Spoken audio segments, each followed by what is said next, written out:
Merry Christmas, everyone. Welcome to the Christmas Countdown Show. You made it. My name is Eric Petersen. I'm here with my good buddy, Danny Jordan, and we just successfully did a double tap. Pretty good. That was a lot worse. But the first one was, we had music to work off of, which was nice. Play it again. Play it again, Sam. Play it again. Here we go.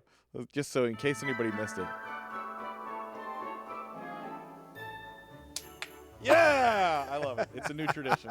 That needs to be a GIF. We've done it twice. Or GIF. Are they called GIFs or GIFs? I don't know. I think it's GIF. So do I. You know, wait. First of all, we're going to get back to GIFs. No, don't tell them what's happening. Just go. My name's Eric Petersen. You got Danny Jordan right here. Hello. We got Chris Isley coming to us live from Brooklyn. Ones and twos. Emilio's here. Danny's dad is here, which is awesome. You can't see him on camera. You can't see him, but he's here. He's going to be on camera next week, though. Ooh. He's filling in for Emilio while Emilio's away for Thanksgiving. He's learning the ATEM. So my dad is learning the ATEM. Very cool. Welcome to the Christmas Countdown Show. The list today is our top 10, 5 through 1. Yes. Tips and tricks for a holiday party. Woo. Very exciting. Okay, back to what we were talking about. We did the You things just we got had it to all say. in your- I got it This all is through. who we are. Okay. This is what we're doing. Talking about gifts. Yes. Was it you, Chris, who just posted in our little, I don't know if it was on the Facebook group or in our text chain, that now people are putting full movies as gifts? And somebody did National Lampoon's.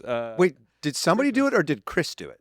I didn't do it. I found it. But you found it, and you I think that is the coolest thing. That is a lot. So now here's my next question. Do you think that the people that have made this, so essentially a GIF is a rotating stop motion kind of thing, or It's like a short 5-second clip. Yes, right? That would play over and over. Everybody knows what they are. Yeah. But these GIFs are probably about 20 seconds, probably. I'm guessing about that.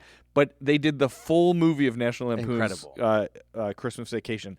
And now my question is, do you think that somebody did a program that just said, I'm going to take a still every, 2 minutes? Or did they go through and grab, like, this is a great still, this is a great still? Because it did seem to have kind of no misses. There was no, like, shot where it was like a panning shot and you're not really seeing anything. It was always, like, a good, clean shot of Clark and, So but it's not the entire every frame from the movie. It's just like the iconic moments of the movie in short clips. Is that right? No. It's still images. It's like a flip book, but it's all different. It goes from the beginning of the movie to the end of the movie. How long is that clip that you shared, Chris? That's what I was saying. It was probably about 20 seconds. The full thing? Yeah. It was pretty long. It felt Was it longer pretty than long that? watching it.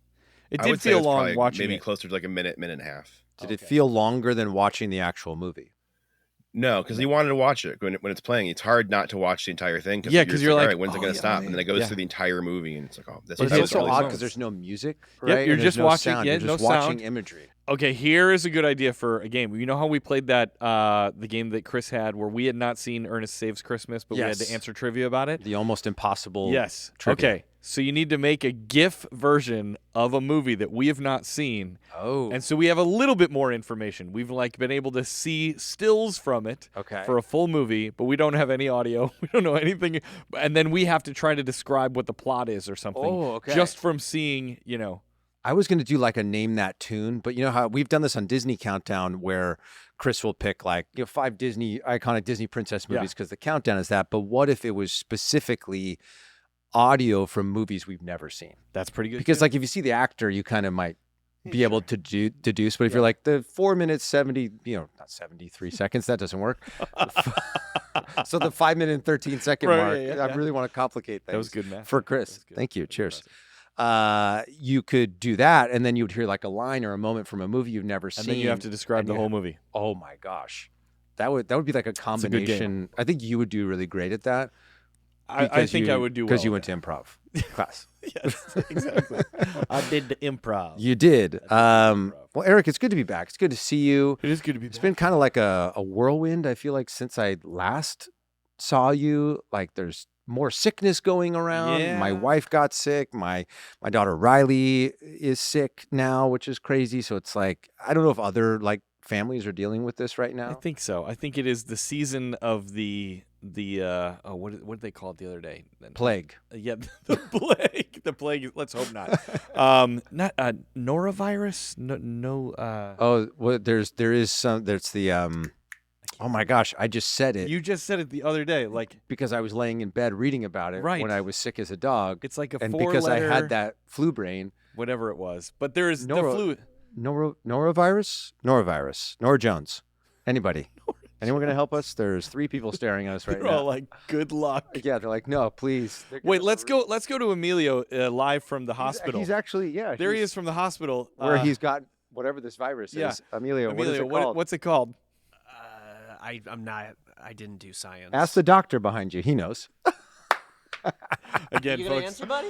You gotta watch this. You gotta watch it on really YouTube. Just all a ploy. We should tell people watch it on YouTube. I should tell them to rate and review. That's true. Yeah, and subscribe absolutely, if you are new and you're like a Christmas podcast.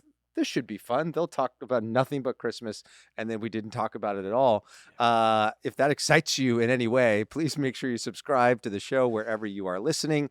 Please also make sure you rate and review. That actually does a lot to ensure more people discover the show, because I think we learned this a few seasons ago that like the charts on Apple are not just dictated by downloads. It's new subscribers. It's people rating it and reviewing it starts to boost it up. So we kind of move up like our kids and family charts, which means more people sort of organically discover the show. And we get to spread more merriment with people all around the world. So if you have a moment right now, just scroll down on your phone. I'm showing you with my hand if you're watching this video. You know how to scroll. You don't need me to teach you how to do that. And tap the 5-star button. If you're loving it, leave us a review. And we'd love to read those reviews on the show, which we'll do here in a moment. Yeah. Did I ever tell you? I think I've talked about this, but when I was on a plane once and I was reading a magazine, it was like they had said turn off your phones, and that particular flight, I was trying to be a good passenger, and I was like, just that I shall turn off my phone. You know, and then look around to make sure everyone everyone like, they're like, I'm fine. I don't care. Well, they've got Wi-Fi now, so yeah, it's crazy. Anyways. In this moment, I had turned off my phone, and I was like, right. Well, what shall I do for the next 12 minutes before we reach 35,000 feet or whatever? So I was reading the magazine, right, the in-flight magazine, Hemispheres or whatever, right? And I'm sitting there, and I'm reading, and there was a picture of on some travel page or something like that. And in my mind, I was like, it's kind of hard to see. It's kind of small.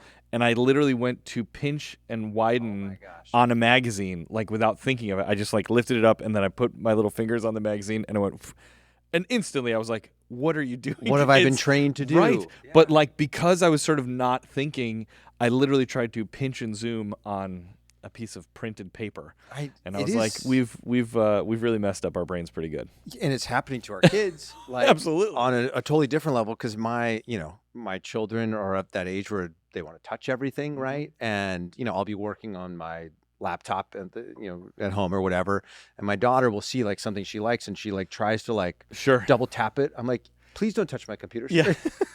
But like at the same time, they've been taught that like to zoom in on something you like or to get away from something you don't like, just swipe it away. Super easy. Yeah. So as my wife likes to say, hey, swiper, no swiping. That's I have not heard that quote in a while, but I love swiper, no swiping for all you Dora fans out there. Oh, is that from Dora? Yeah. Oh, I didn't know that. It's from Dora the Explorer. I thought my wife made it up, and I was like, nicely done. There's a character named Swiper. Okay. And he's like a little fox, and he always comes into like Dora's world and steals the map. Oh, so he's like swiping stuff by like stealing. Yeah, by stealing stuff, and then she goes, "Swiper, no swiping." We gotta bring that word back to mean stealing more. Swiping, yeah. Yeah. Hey, don't swipe that. That guy's a swiper over there. There's certain like words that I miss. Sure. Swiper is one of them. Swiper is a good word. Street scum, gutter snipe. I miss gutter snipe. I've never heard that. You never heard that one? No. It actually may not be a real word. I just remember. I sense a story. What? A story on this show? Do you remember Jerky Boys? Yes, I do. Yeah. If you grew up in the 90s, yes. You were a teenager, yes. If you could get your hands... They did like crank calls. Yeah. If you could get your hands on a Jerky Boys CD. Not safe for work. And your parents didn't know because they couldn't know. Yeah. Sorry, Dad, who's in the studio here. But they would do these crank calls. And I remember this one, he's like, what am I, street scum? Got a snipe? I like that. Do you know what snipe hunting is? Yes, I do. Okay. But we can't. We won't talk about it. We won't talk about it because we don't want to spoil it. That's right. It's like something you would do like at scout camp or if you're in like the Y Indian guides. Your parents would take if there's kids listening, you should ask your parents to take you snipe hunting. Yeah, do it. See how it goes. That's like in baseball, we used to we would haze, guys who would come out to practice with varsity or whatever. You'd be like, "Oh, can you go ask coach for the key to the batter's box?" I did that to a freshman once, and he ran out, and I'm watching him like talk to my coach. My coach is like throwing his hands up in the air, like, "What?" And he comes back. I was like, "Oh, just go ask him for the bucket of curveballs then." And those things do not exist. No, folks, those are fun little things we do. They don't. Anyway, welcome to Christmas Countdown. Yeah, where we talk about Christmas and a lot of other things. If you're not following us on social media already, please make sure you do so. We are at Christmas Countdown Show on Instagram, TikTok, Threads. Yes, Eric. Keep going. I have a thing to add to this when you're done. Okay. And you can watch full episodes. So if you want to see these silly moments we sort of create with Amelia or us swiping on our hands here, you can go to youtube.com/Countdown Network. You can watch full episodes of our show as well as our sister show, Disney Countdown, with the Magical Millennial and the Dapper Danielle. And there's episodes of Theater Countdown there as well. So if any of that speaks to you, which hopefully it does, you can check it out there and go listen to those shows as well. They do countdown lists just like us. I had a great idea. I'm kind of stealing it a little bit, but a great idea that I have an alarm set to do it this afternoon for our socials. So I follow a few accounts on the old Instagram that are like music recommendation accounts. Oh. And they're like really usually like cool hipster guys or gals that are just like, like, hey, here's 3 new songs that you've not listened to because you live a busy life and you don't have time, but I found them for you. And I was like, people love our Christmas music countdowns, right? Yeah. And I don't think we have one this year that's like new music, but there's always new Christmas music. So I'm going to start a segment that we will start posting on our socials where I'm going to give you like 3 to 5 new Christmas tunes that you've never heard of. That's brilliant. And people will be able to check them out. That's brilliant. Yeah. I love that. So follow us to hear these. I want more Eric on our socials. Well, I'm trying. So let's make that happen. Yeah. I think that'll do really well on Instagram. I think TikTok is going to eat that up. And this is, of course, me as a 42-year-old dad telling you what's cool. Do you know what I said? I did a TikTok video about Kevin Can F himself, like a behind the scenes thing, and I was like, I'm trying to be more active on the old TikTokerino, and like all these kids were like, oh my gosh, that's the greatest thing I've ever heard. I'm gonna call it TikTokerino now, and I was like, all right, cool. But it was so like. It was said exactly like what you would expect, like a 40-year-old dad to do. Yeah, it's like when Santa is like on the TikToks. You know, I love the social medias. I love that he always says that when he's on there. I love it. Well, I'm thrilled to be back here. We do need to shout out before we get a little too deep because there's a lot of stuff we have to catch up on today. I want to shout out. We have some new Patreon people who have joined, and I just want to like talk about the Patreon real quick. And why we do it and why I personally love it so much. We've shared this on previous episodes and we see it happening in real time. Like it really is like salt of the earth type people from all around the world who have joined this group and have formed like their own sort of living, breathing, Christmas loving community. And it's so cool. And so if you want to get access to that group, joining the Patreon is the way to do that. But we've started something new this season where we are actually inviting all of our Patreon fam to sort of watch how the sauce is made with our shows. So not only do they see what we're recording right now, but we'll usually bring them in a little bit before we start and we sort of say hellos, do a little Q&A. And we're actually going to do some virtual hangs this year with people. So that way we can see everyone's faces and they can see us and they can see each other and really just continue to build this Christmas loving community. So I just wanted to shout that out real quick. And we've had 2 people who have joined since our last episode.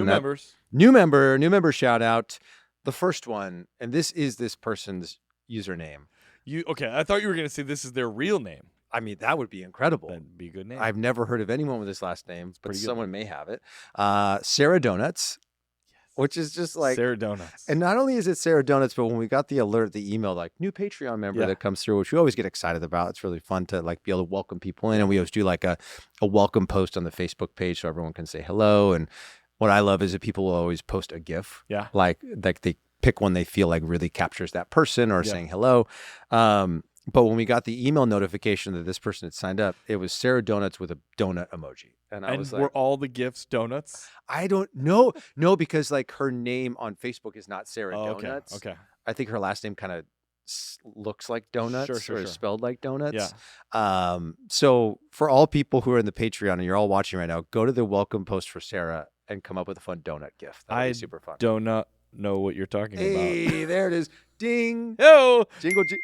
Yeah! The people called for it. They It's wanted back. it. They were posting about that in the Patreon about like, we missed that sound. And there it is. Jingle, jingle. So welcome, Sarah. And then Kyle. Kyle's a longtime listener, and Kyle just sent us a nice message saying, I've been wanting to do this for the longest time, and I'm so glad to finally be a part of it. Was it my brother? I don't think so. He goes, me and Waverly have been wanting to do it. Yeah, my brother's name's Kyle. Yeah, no, it's a different Kyle. But welcome, Kyle, to the crew. We are so thrilled to have you. And if you want to shout out on the show and some really cool swag and to meet some amazing people, just clink. Why do I keep saying clink? I think it needs to be a thing. Clink. Oh, we talked about this the other day. Like, I keep saying clink the lick. Clink, clink. That's hard to say now. Okay. Click the link in the episode notes, and that'll get you to our Patreon, as well as we've been starting to post like our gift guides in there and all sorts of other fun links you can get access to. Okay. Say click the link and then say clink the lick. Back and forth 3 times. See if you can do it. Back and forth. So I have to rotate it each Yeah. time. Okay. Click the link. Clink the lick. Click the link.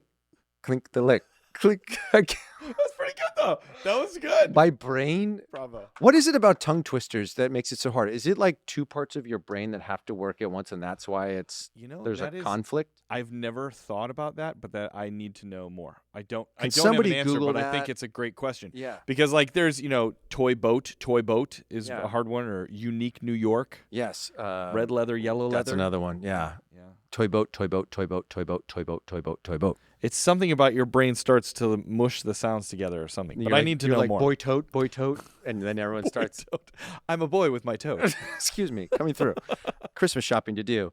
Well, speaking of amazing people, we've had some. We got some good reviews some to read. peeps who've reached out. Do you want to take this first one? Yeah. This came on Spotify, actually. Oh, fantastic. I love a Spotify review. Yeah. This is from Caleb, and he says, "Hi, guys. My name is Caleb, and I just found your podcast through your Instagram account. I followed you in your holiday-themed posts, and just last week started listening. I started at the beginning of this season, but I'm sure to visit previous seasons once I'm caught up. I listen to episodes at school and sometimes at home. Question, what is your favorite Christmas cookie topping? Thank you, and happy holidays." I like the question aspect of it. We don't get that very This much. definitely lets you know that Caleb has not listened to previous seasons yet. This is true. Because you would know. We would talk about these things. Eric's Cinnamon drops. cinnamon drops. You love them so Red much. Hots. What What are they? there's another word. Why are we?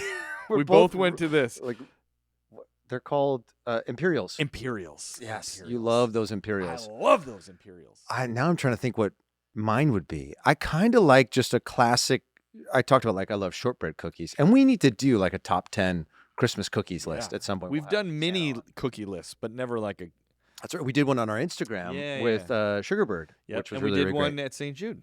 That's with, right. With Santa J. Claus. That's right, and that was tons of fun. I would say I like a shortbread cookie with just like some basic like red or green frosting. No, like those sprinkles that you do on. Oh, yeah, like the sugar sprinkles. The sugar sprinkles. Those are really good. Yeah, I think I would go with that, or like I've talked about it before, like the Hershey's Kiss in the middle of the peanut butter cookie. What are those called? Those are called like something. I don't know if they have a name for them. Do you guys know what those are called? The cookies where you put the Hershey. What's it called, Emilio? We called them sombreros. Sombreros. Sombreros. Is that what they're called? Sure. Well, I buy you it. would know. Look, he's sitting in a bakery right now. In Mexico. Baking There you go. cookies. That's That's what Emilio. right. That's why he's leaving us. He's like, now I got to find a bakery in Mexico for the green screen. Yeah, I believe in you. If you guys are not watching these on YouTube yet, you need to do it just for what we are putting Emilio through. He had to do a tracking shot with a mustache recently, and he did it.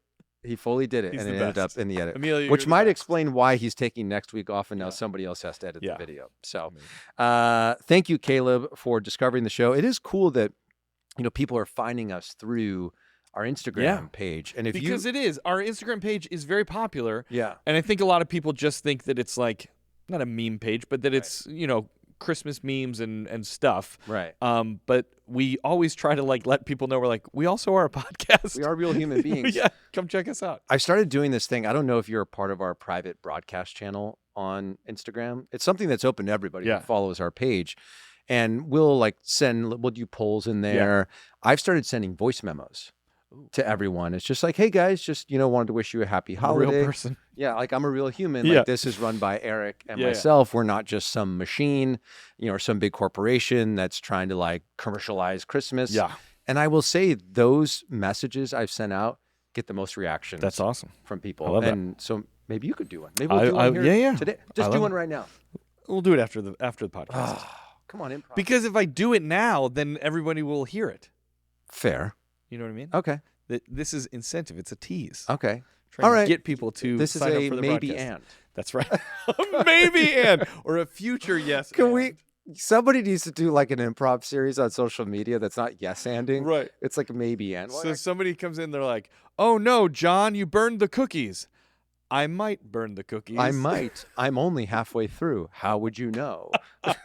Well, John, because that's what you do. Well, sometimes I do those sorts of things.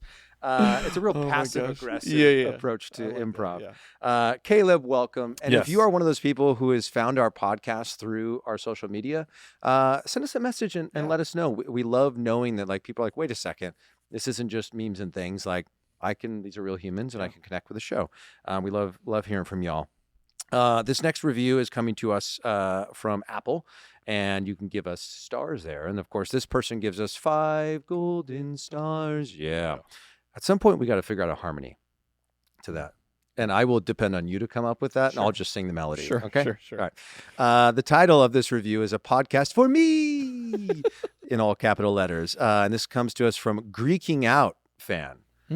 Now, do we think this person is like really into like fraternities and sororities? Could be. They're Greeking out. I'm Greeking out, man. Oh man, I'm Greeking out. They're Greeking out 72. So they've been into sororities. They've been Greeking out for a while, long time. Or are they just really into like Greek mythology? Or they like could Aesop? be Greek. Could be Greek. Yeah. Maybe it's Constantine Maroulis. Could be. Yeah. I like the idea of somebody who's That's a really deep cut. People are like, who is he talking about? I like the idea of somebody who's really into like Greek mythology, and they've created this phrase, "Man, I am Greeking out about Ulysses." You know, have you read Aesop's latest? You will Greek fable, out about man? this, man. Anything is possible. Well, whatever your reason for being into Greek, welcome. And this person's review says, sorry, we are just off the rails and I love it. My friends always hate me at Christmas because I wear Christmas stuff and sing songs and play songs on my alto sax. Yeah. And the whole 9 yards. Everything I'm reading so far, I love this person. Like this yeah. And I want to thank you for giving me a place to be Christmassy. And this is signed Owen JW. Thanks again, Eric and Danny. Merry Christmas, Owen. I love that Owen plays the alto sax. Yes, I'm Greeking out about that. I am Greeking out. So I'm saxing out. That is so sexy that you play. Thank you. Can I get a? Can I? Chris, he won't. No, can that I get does a ding, not jingle, deserve jingle? a ding jingle jingle. Can I get a ding saxy like a little?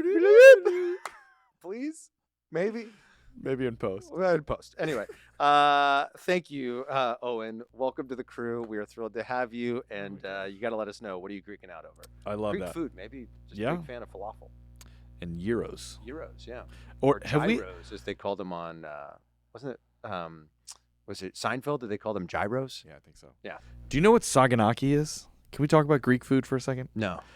Saganaki. Well, yes, we could talk about it, but no, I don't know what it is. It's the greatest thing I've ever eaten. I love saganaki in such a deep way. What is it? Saganaki is flaming cheese. So if you've ever been to a Greek restaurant and they light a cheese plate on fire and they go, "Oppa," right? That's usually saganaki. Yeah. It's like a mixture, I think, of like, I don't know what kind of cheeses, but like harder cheeses. It's not like a brie. It's not like, liquid. I was gonna think it might be a brie. Maybe that burns a little better. I don't know. I don't know what cheese it is. It feels more like a provolone kind of vibe. Okay.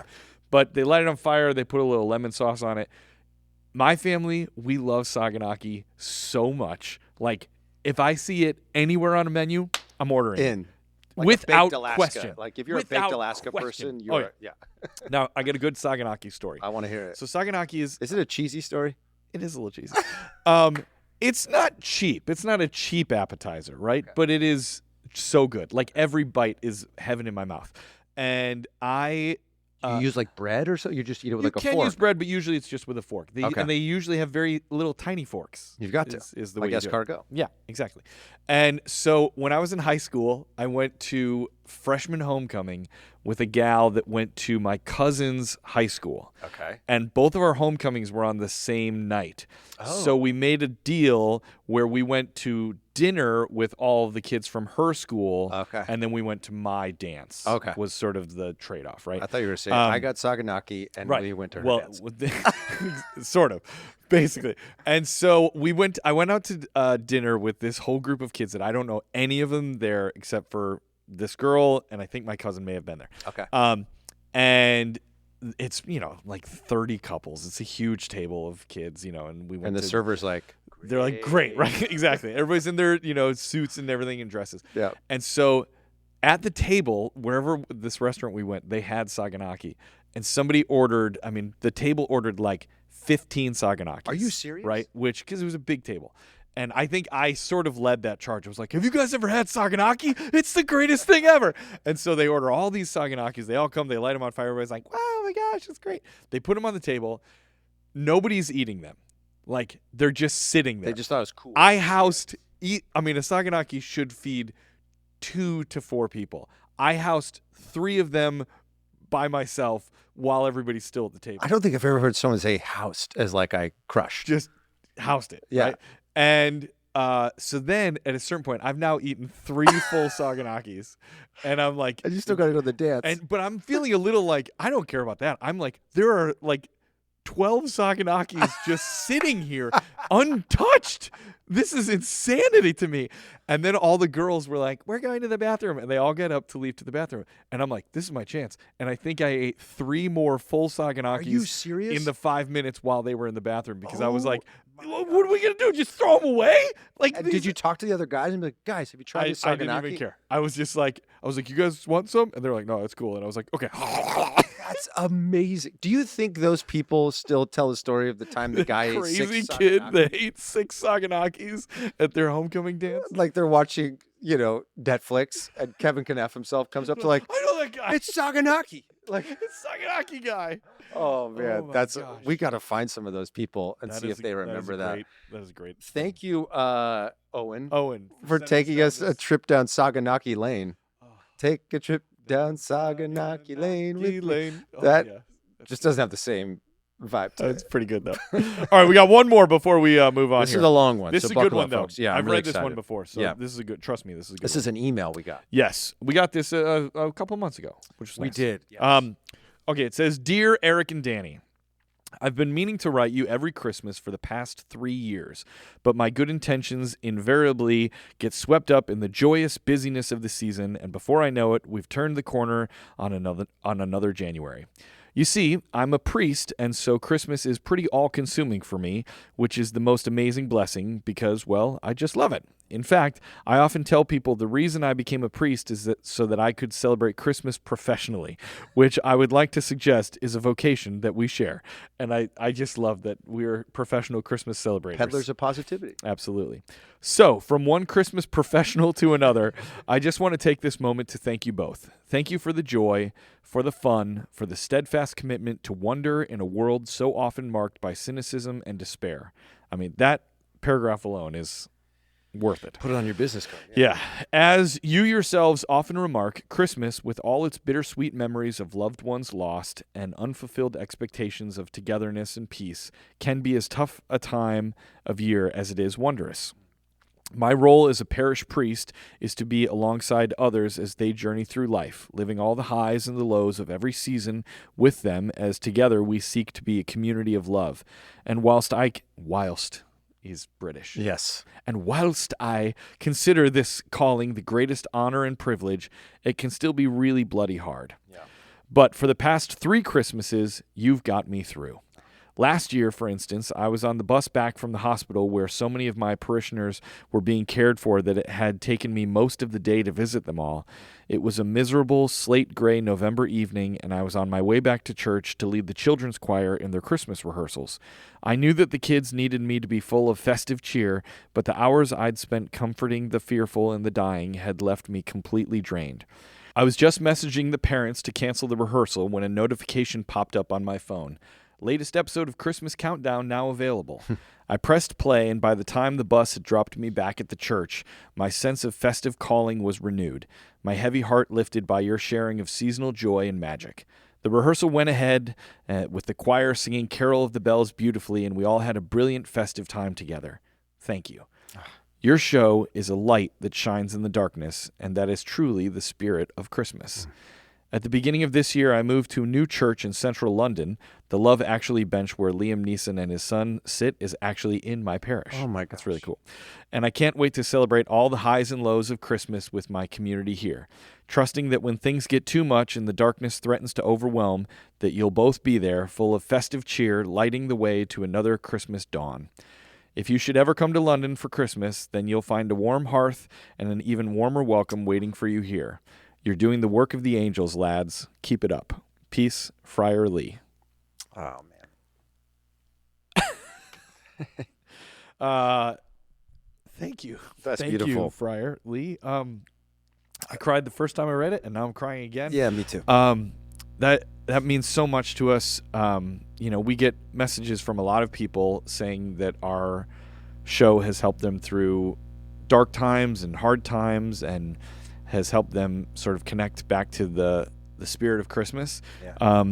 But you being a man of the cloth and a person of faith and really sort of connecting those two parts of it has it really means a lot to us. Yeah. And it lets us know that what we're doing is important and that it means something to people. So we're so glad and honestly truly honored to have brought any kind of joy to your life. Yeah. Because we know that we talked about it a couple of weeks ago about the ripple, right? Yeah. That be the ripple in the world. So thank you, Friar Lee. That is such a lovely, lovely message, and Merry Christmas. Yeah, it's beautiful. That line, I mean, all of it just like wipes me out, but like you're doing the work of the angels, lads. Like that just, it hits, and I think to be completely honest with everyone, like, yes, we come to this space to spread love and light and to try to counterbalance the cynicism and negativity that exists in the world.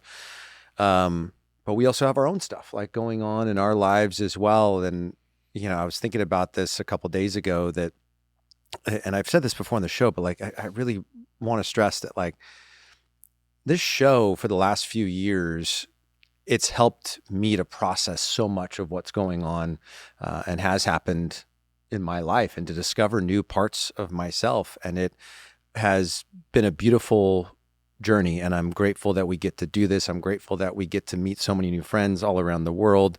And then you invite us into these spaces and to like, whenever we get these messages, it just like, it literally floors me to think that like when we sit in this room and in front of these microphones and laugh with each other and we're silly or whatever, or we cry, like it's us having this moment. And I think it's a testament, I think, to why the show works, because we just get so in what's happening in this space that we don't think about like, oh, I need to say this to touch this person in the world. But then when you hear these stories of someone riding on a bus through London, dealing with like the struggles of real life. Yeah. And that a notification about our show brought a smile to their face and then had that ripple effect for them to then show up at church and to then lead the choir and those to then kids and you just it's mind-blowing to me. And it's a call to action to keep showing up and to keep doing this thing and to keep investing in making it as magical as we can make it, And I think, it kind of speaks to the magic of podcasting, right? That because we don't know if this episode's going to be 4 hours long or 30 minutes long, I would probably lean it's probably going to be closer to 4. No, I'm kidding. It won't be 4 hours. But you know what I mean? Like the fact that this is not corporatized, like we're just two guys and we have a plan of what we're going to do and we take it seriously, but it's really about authenticity, and it's really about just being in the moment and being authentic with each other and then thus to our listeners. So, podcasting is kind of a cool thing. And I think that's a lot of that is happening in the world is people are realizing like authenticity is just is so important. It's 100% true. We were just chatting about this the other day that like, we see the sort of the data on the back end. We can see data doesn't lie, right? Like if one episode gets a lot of downloads, that lets you know people like it, right? And our feelings episodes so far are like far and away the most popular episodes of this season, even though like we've always thought like, oh, whenever we do music, that's what the algorithm likes. But I think what we are all learning, right, is that like the algorithm can't replace the human element of who we are. And I think we are all hungry for authenticity and to know that the people that we're watching or listening to are giving us exactly who they are. And that's what we always endeavor to do here on this show. Yeah. You know, and it is scary. Like, I'll be honest, like the moments we've sat here and been the most raw with each other and in turn then with everyone listening, that's been scary, right? Yeah. To like show that part of myself and to project out to the world that like I don't have it all together and I am scared about this or I don't know how to navigate that as a parent. That's hard, right? Because we live in a world that in a lot of ways doesn't reward that. It rewards polished. Yeah. And our promise to you through our show and every show on Countdown Network, even though we have this deal with Realm and all these things now, like we are still the ones who control the show. Yeah. And we're always going to be real with you guys, whatever that looks like in any given moment. And it is messages like that from Friar Lee that serve as like a real indicator that that is what people want. Yeah. And that's what we're going to continue to do because that's what we want. Absolutely. Know? So thank you, Friar Lee, for your kindness. And I'm looking forward to going to London someday. Absolutely. And the warm hearth. Yes. And then the even warmer welcome. And we got to sit on that bench and we'll get a picture and we'll post it for everyone. All right. Let me just sniff real quick and get that. Hey, at least he's not eating into the microphone. Right? That's true. I wonder if people like, if there are people who are like anti like sniffing people, and then there's people who are like anti chewing people. They're like no ASMR at all on the show. Yeah. Anyway, speaking of the sniffles, I was sick with the little stomach thing a couple weeks ago. My wife has been sick for the last few days, and what I used that as, because she was sick over the weekend, used that as an excuse. I gotta get the kids out of the house. Sure, right? Save like, the children. Save the children. That's what I'm all about. I was like, babe, you rest. I'm gonna take the kids to the hardware store. Sure. Where all kids want to go. They love it. Well, my kids. I mean, I will say the hardware store at this time of year is fun. And it's like, you take kids into a hardware store, it is the most interesting looking stuff. Like, you might think a junction box is the most boring looking thing in the world. To my children, I don't even know what a junction box is. It's like the little box that like the outlet goes into it, right? Oh, okay. Isn't that what a junction box is, right? Sure. Yeah. Look, Emilio's in a junction box right now. Yeah, he loves junction boxes. This guy, he just won't shut up about them. Like he's like, if I could be in any room, if I could want to be small enough to fit in a junction box. I want them to call me Junction Emilio. That didn't have a nice ring to it. Anyway, so I said, let me take the kids. So we went to the hardware store. We went to one that we hadn't been to yet. And the reason I wanted to go there was because one of our amazing Patreon members, Sasha, who is watching here live today. Hello, Sasha. Hello. Sasha. I don't know why I said it like that. Danny has been brought to you by AI. Yeah, exactly.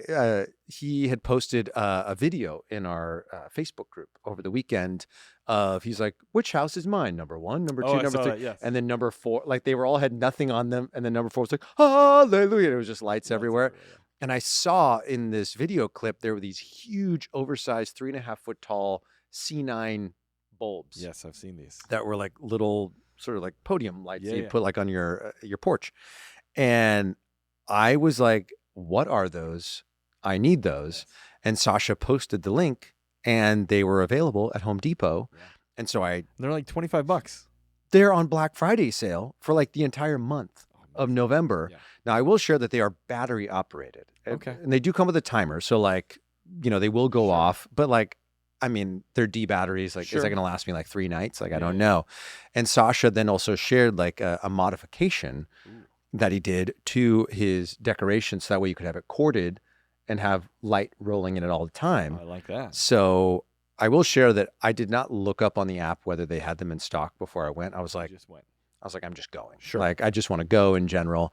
But they had them, and I bought a red one and a green one. Nice. And I bought the little landscaping lights that Sasha recommended. So I'll be I saw somebody post just this morning. They were big C9 lights, not the full what you're talking about that are about 3 feet high.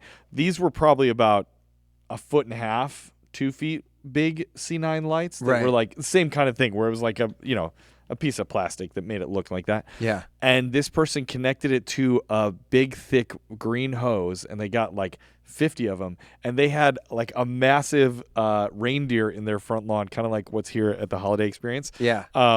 Like a life-size reindeer, and then they just wrapped all these lights like the reindeer had got caught in like a huge string of C9 lights. It was awesome. It was very cool. Dude, I saw one where a guy used like pool noodles. Pool noodles, yes. Did you see that one? Yes. So the way that you do that is it's pool noodles, and then for the actual C9 lights, you get 2-liter bottles. Oh, yes. And so then if you save like Sprite bottles that are green, and then you just put a light inside of them, and then for the plug part, you get an old garbage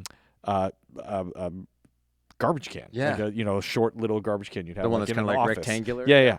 And then you just put a little piece of plastic between them and put 2 little pieces of plastic like the plugs? plugs. Yeah.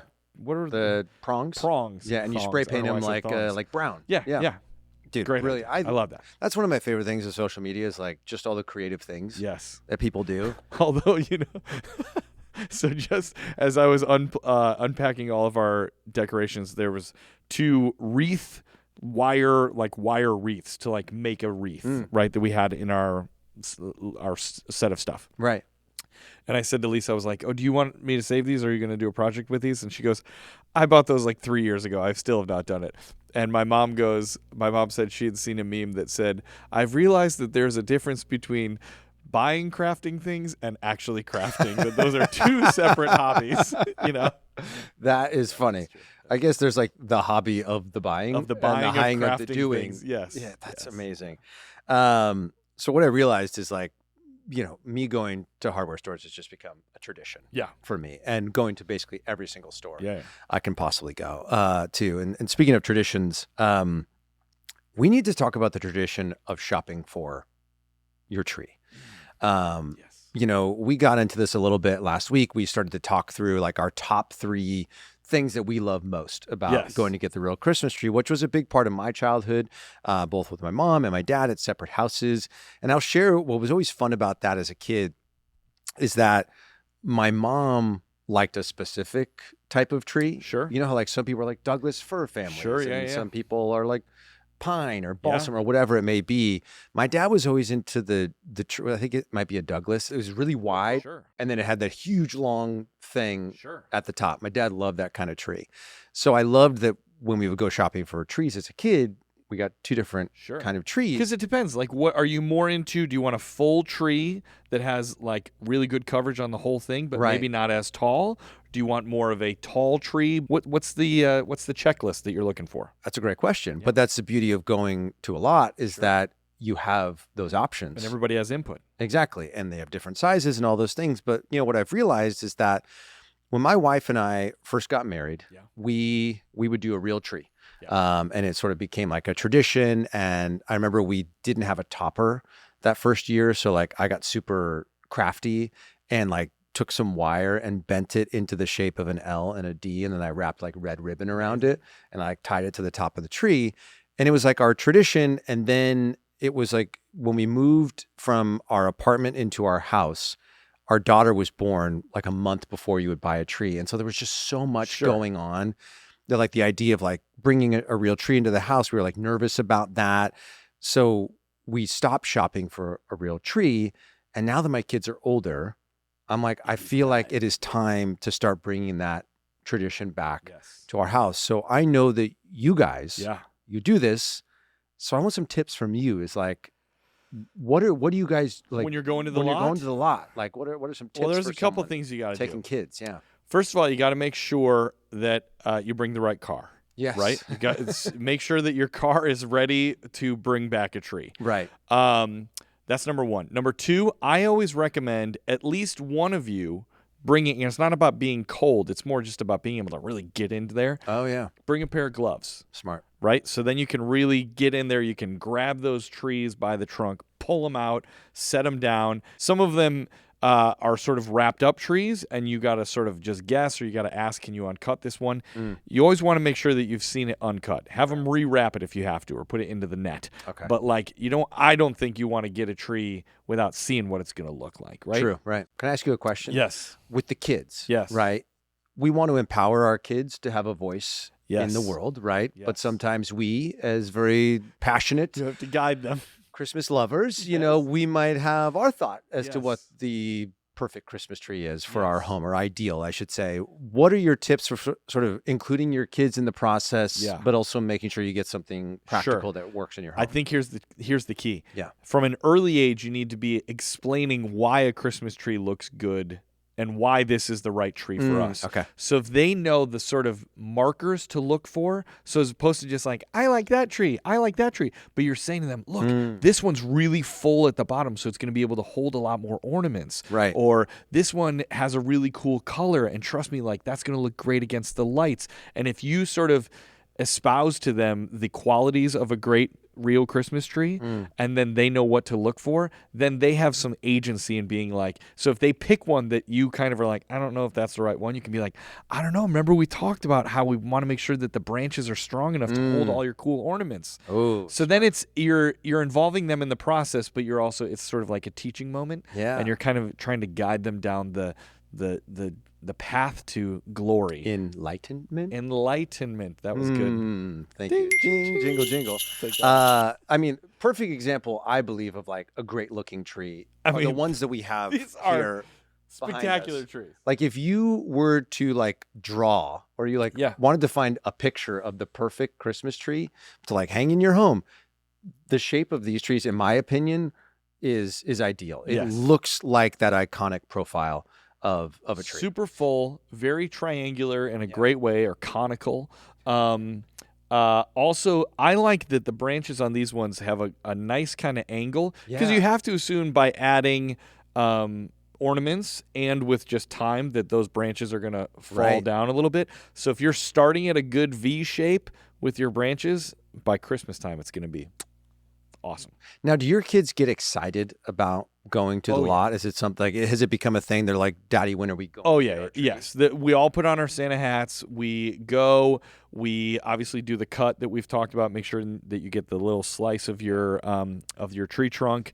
The selection process is always great, and it's usually me going in to grab the tree. I set it up. We all do a full spin. We look at it, and then Lisa holds it so that I can get a good view of it. But the kids they really love going to the Christmas tree lot and looking at this one and looking at that one, and they really love, especially if me and Lisa are looking in, the Douglas firs or something like that, and they go to a different one and they're like, "Oh, Daddy, we found one over here!" Like they love being the one that found the actual Christmas. Oh, see, and you're empowering them through that, and it's like we chatted about in the last episode. Is that it's one of those things at Christmas time that you get to do as a family, and you go and you're all there, and then the beauty of it is that you all are a part of the process, which means this thing that sits in the center of your home belongs to all of you for a month or however long it is. Like you all contributed absolutely to it. And then to have that fresh cut piece as sort of like your memento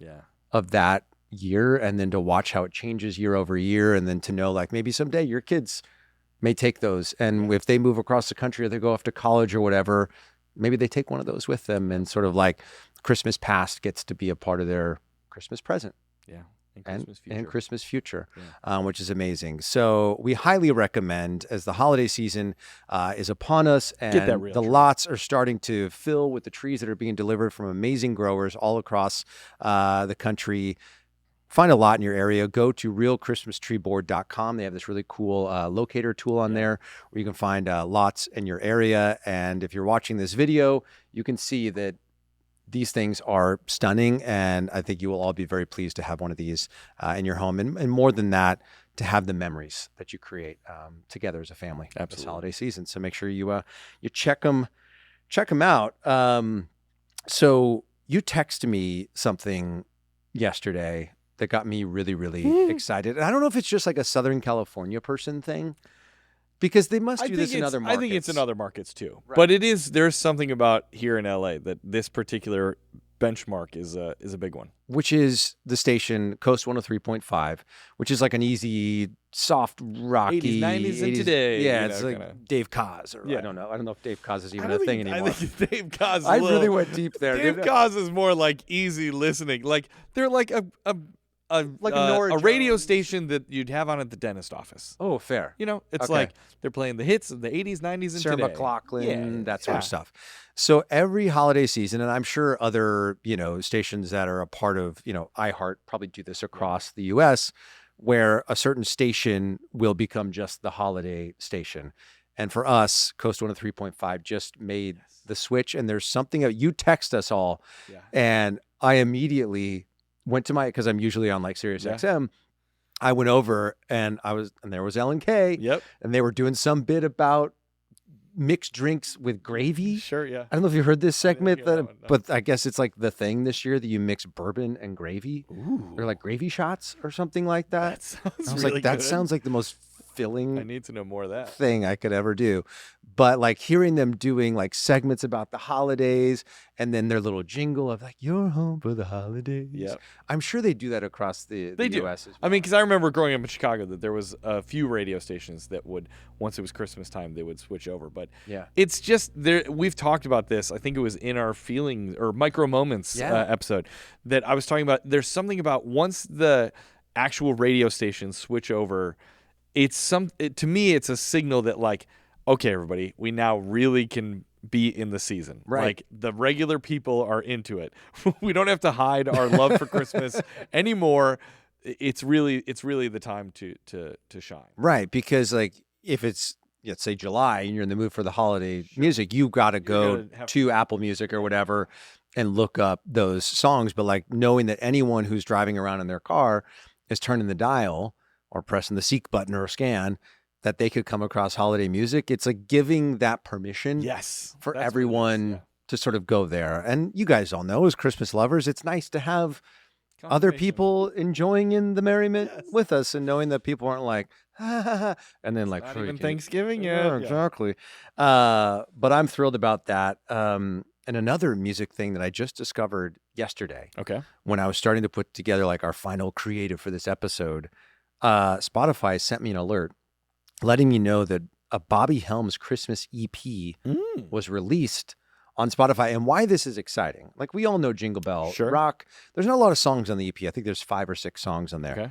But one of the songs that's on there is that B-side that we talked about last year. I vaguely remember. I'm going to pull it up right now. And maybe we could play a little bit in the episode. It's the Captain Santa Claus and his, hold on, it's starting to play now, of course. Captain Santa Claus and his, it's slowly scrolling across my screen. Reindeer, I think it's spaceship. Is that right? Reindeer Space Patrol. Even Captain Santa Claus and his Reindeer Space Patrol? What a title.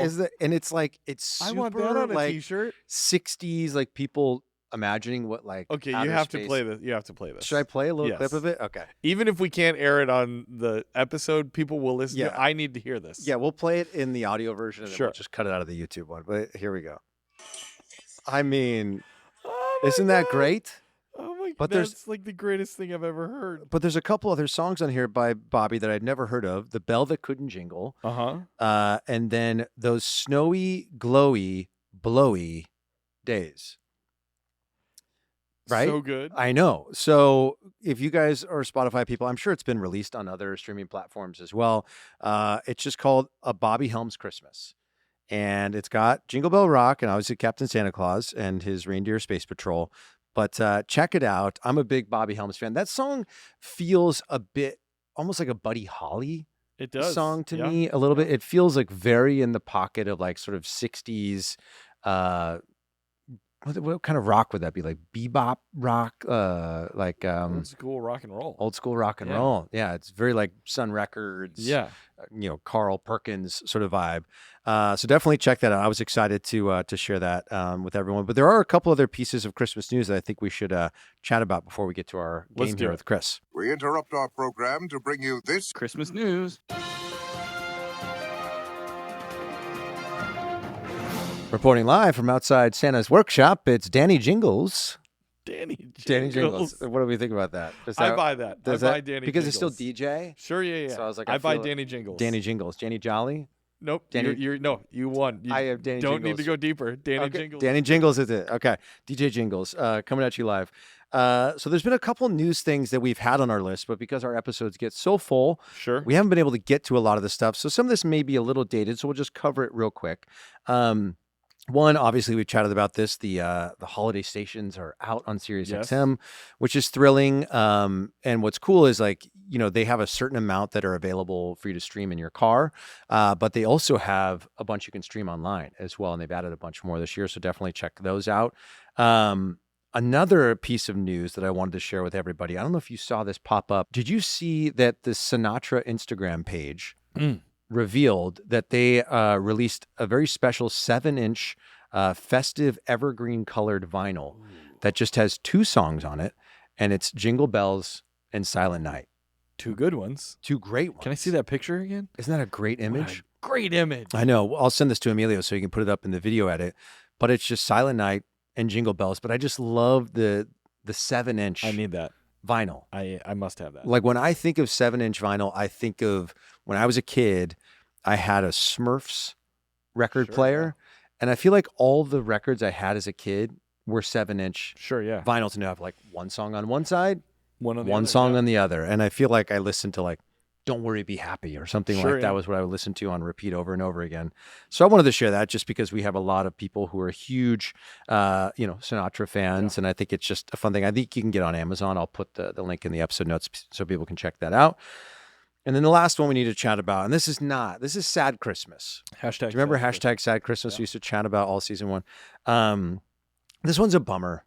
And I'm interested. Oh, I know where you're going with this. To see how people feel about this. Yeah.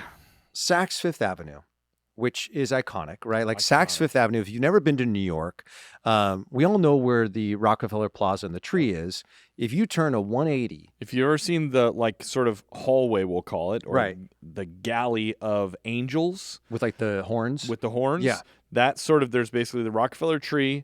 Below it is the ice skating rink. Right. Then you have that sort of hallway of angels. And then at the end of that hallway was Saks Fifth Avenue. Right. Across the street. Right. Across Fifth Avenue. So if you're standing on Fifth Avenue on the west side, you'd be looking down that hall of angels. And if you turned 180, and you may see videos of this on Instagram, people like to shoot the tree, and then they would whip around as the light show was going on. That whole facade where they would do this iconic show, and they've been doing it, I think, for 20 plus years now. I don't know if it's been that many. And oh, really? Here's the only reason I say that. Okay.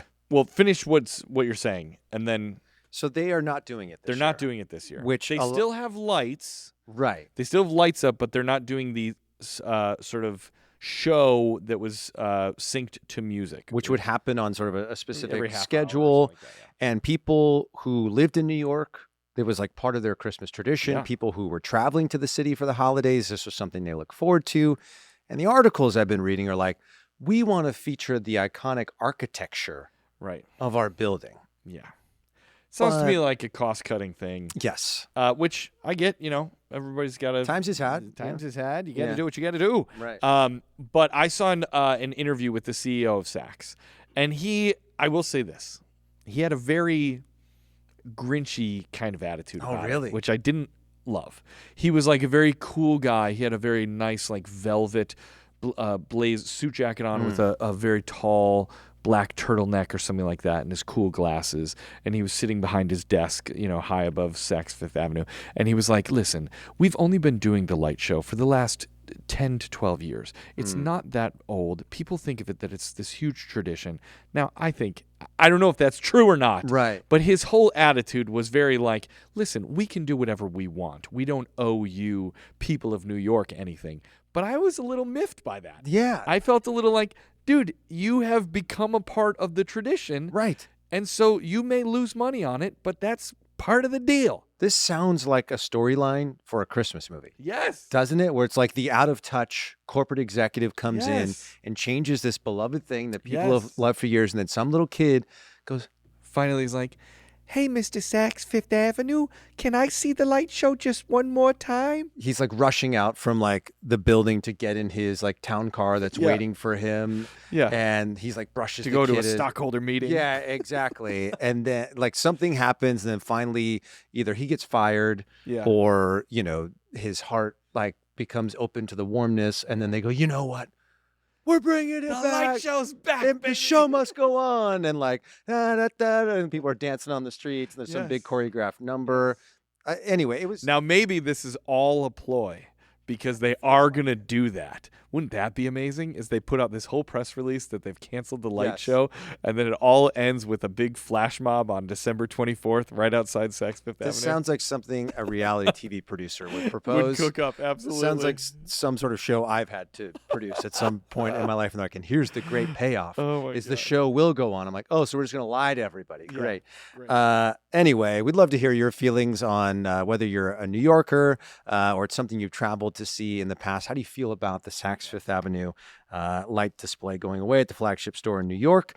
And one more thing I'll just add while we're talking about that part of New York City. Yeah. So, a couple episodes ago, we shared as part of our news segment that the Rockefeller tree had been revealed. Yes. And that it was being transported to the city. Well, through one of the other shows that I produce, we record that show, which is a Broadway podcast at Rockefeller Center. Yes, yeah. And so I was on a call with them the other day, and I said, I saw the story. I cannot believe that there's actually a guy, because we said, like, is there a guy? How do they determine this? And all these videos have come out. This guy, Eric, is his name. Yeah. And he started as an intern, which is amazing, like in like the sort of grounds department. And now he's the guy. And so I mentioned to them, I said, can we get him on the show?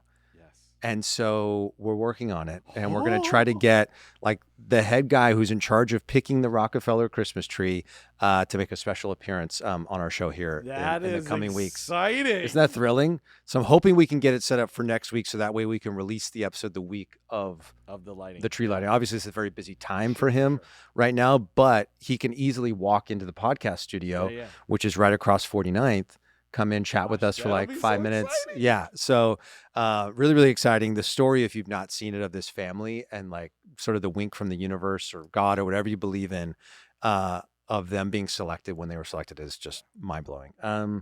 So that's the latest Christmas news. I think we maybe have a game before we get to the countdown. Yes. Let's do Chris, it. you got a game for us? We do have a game. Let's play a game. Yay!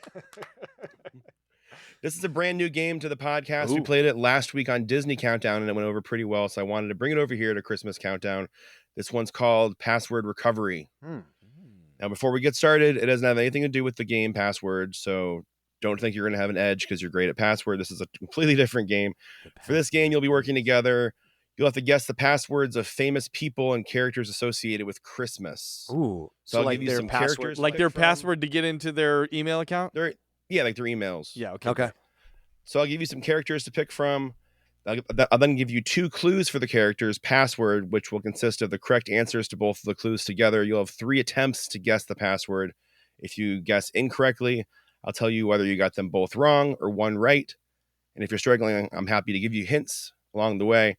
But after the 3rd incorrect password guess, you know what happens. You're locked out of their account. I feel like I have no idea what's happening. Forgot password. Password. Yeah, but this is going to be great. This is good. Yeah. All right. So I'll give you're working together, so you can kind of talk it through together. A few. Do you want to try for Mariah Carey's password or for Santa Claus's password? Mariah Carey. I was going to say the same. Yeah, Mariah Carey. Mariah Carey. So here are your 2 questions. Now, the answers to these questions together will be the password. Okay. So the first clue. What flying insect is featured on much of her branding? Second clue is, what year was her album Merry Christmas released? I know the insect. It's a butterfly. But yes, she's big in butterflies. Yes. Yeah. And then what was the second one? What year was her iconic Christmas album released? Was that 1996? I would say 94 was going to be my guess. I was in there. Okay. I could go 96. Or do you think it was more? Was it when she was in her heyday, or maybe a little 93? Later? I don't know. I think. Let's go 96. Let's. And do we have to say the full number of the year or just the last? Butterfly 1996. Butterfly 1996, unfortunately, is incorrect. But we were half right. You are half right. One of those answers is correct. And we get one more guess? You have 2 more guesses. Oh, 2 more I will guesses. say you did say the date. Okay. Butterfly 1994. Butterfly 1994 is correct. Yeah! Let's go. You're in. Now, is it a capital B or lowercase b? Yeah. Capital B, lowercase u. She's got a lot of emails from Darlene Love. Capital T. Yeah. So here we go. Let's try Rudolph and Frosty the Snowman. Well, I prefer Rudolph over Frosty. Let's go Rudy. Let's go Rudy, yeah. Here we go with Rudy. The first clue is, what is the name of Rudolph's elf friend in his 1964 TV special? Oh, you know Second clue is, how many times is Rudolph's name mentioned in the song Rudolph the Red-Nosed Reindeer? Oh my gosh. So the elf's name is it Herbie? Hermie. Hermie. Hermie. Yeah, I'm Hermie. Hermie. Yeah. Okay. Rudolph the Red-Nosed Reindeer. All of the other reindeers, I'll call him names. They never let poor Rudolph join any reindeer games. Then one foggy Christmas Eve, Santa came to say, ho, ho, ho. Rudolph, with your nose so bright, won't you guide my sleigh tonight? Then all the reindeer loved him, and they shouted out with glee. Rudolph the red-nosed reindeer, you'll go down in history. 4. Hermie 4. Hermie 4. That's incorrect. Oh, what?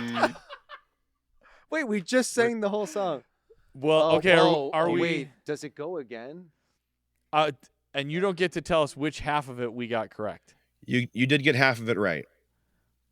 And we said Hermie? Hermie. Isn't it Hermie? Hermie. Isn't it? I think it's. What is his name? Isn't it Hermie? Herbie? Let's just try Herbie 4. Herbie 4 is also incorrect. Oh my gosh. Now you have none right. Okay. Now we have.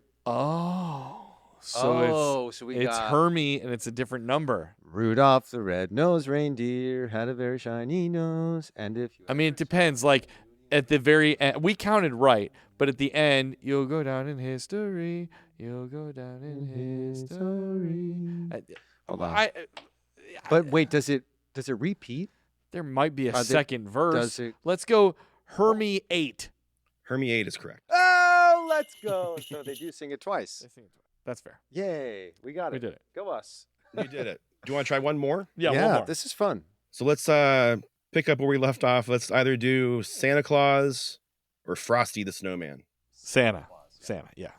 Santa Claus. Here are your two clues. The first one, what is the last name of the actor that has portrayed Santa Claus in major films and motion pictures more than anyone else? Oh. The second clue is, in what year was the Santa Claus, the movie, released? So it's Alan. Alan 96? I think it was earlier than that. Earlier? I think it was 94. 94? Same year as Mariah Carey? I think so. It was a big year for Christmas. All right, we'll go Alan 94. Alan 94 is incorrect. I will say you got one correct. So it's Alan. Right? Well, I'm trying to think. 'Cause Is there there's anybody been- else who's played Santa in more things? Tim Allen has played the same character of Santa So Claus. you're That only saying counts as different one? Santas.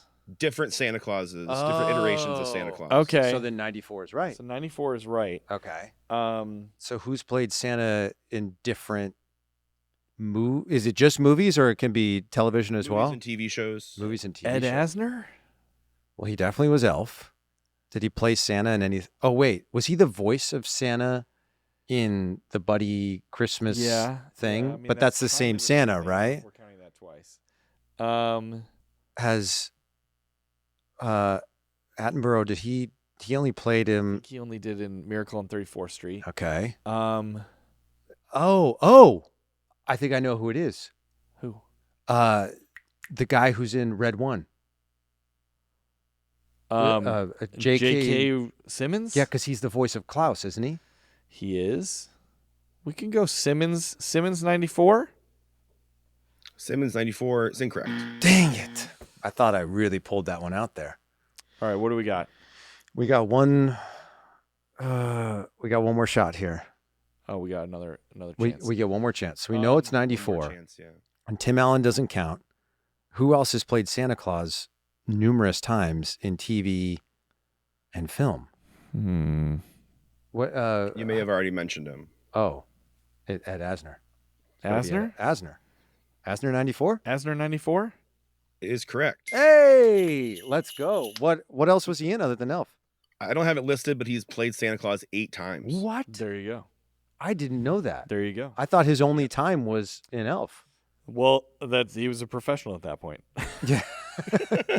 I wonder if it was TV He was show. very That was good at good. That was a good game. I like that game. I like that game a ton. Thank you, Well done, Chris, Chris. for the Well done. games as always. Let's get to the countdown, yeah? Let's do it.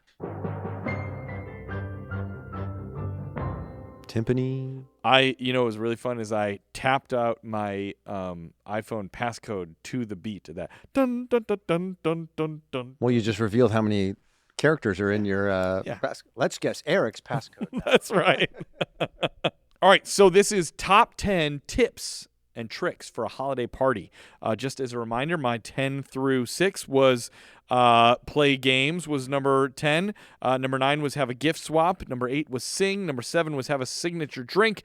Number 6 was have photo ops. All right, my number 5 tip and trick I'm excited for this. this is a good one, is try to have everything ready 2 hours before your party. Ooh. Listen, it's easy to say, hey, well, just get ready early so you're not like rushed at the last minute. If you give yourself a hard time, I'm not saying, because that sometimes can be overwhelming. Like, yeah, well, sure, I'd love to have it all ready early. Right. That can be hard to do. But if you say, hey, your party's at 7, you give yourself a hard, everything is done by 5 o'clock. Yeah, that's smart. That gives you a chance to do a few things. A, freshen up before people come to the door. It gives you time if there's that last minute, like, oh, I thought you were getting the ice. Oh, we need ice.